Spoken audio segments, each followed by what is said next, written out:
Everything you see in this room is counterfeit. It's a museum of sorts of contraband that Customs and Border Protection and Homeland Security investigators have seized through the years. But which goods are harmful to your health? I'm here with Supervisor Greg Manack from Homeland Security Investigations, and now we're going to see some products that could actually harm people. These were counterfeit batteries that were eventually seized. In this particular criminal scheme, the batteries were coming in blank, and then later on the stickers were being imported and they were being affixed to the batteries so that you had now a branded item. Now the concern was that these batteries were smoking and in some cases catching fire. So these fake batteries right here actually exploded. Well, let's move on to some of the other products that we have in front of us. Fake condoms? Fake condoms, yes.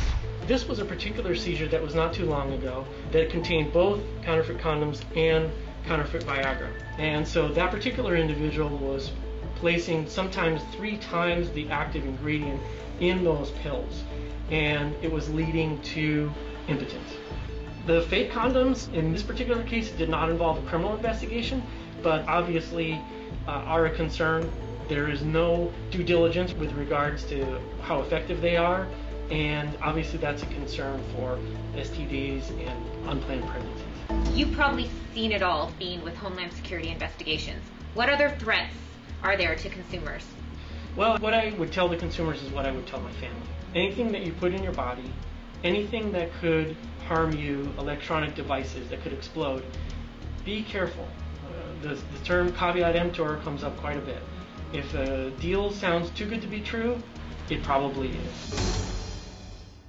Leslie joins us with more findings from her investigation. Hi there, Leslie.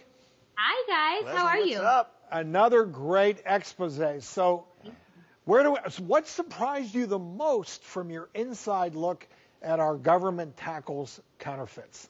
It was so surprising to me to see the effort these counterfeiters will go to get fraudulent products into the hands of consumers. They're taking boxes that say water filter, putting other products inside of them, creating fake holograms, all sorts of things. It's so complex. They are so high-tech, these counterfeiters right now. But I was more surprised by the search and seizure process and what a well-oiled machine Customs and Border Protection and Homeland Security working in tandem are to get these products away from consumers.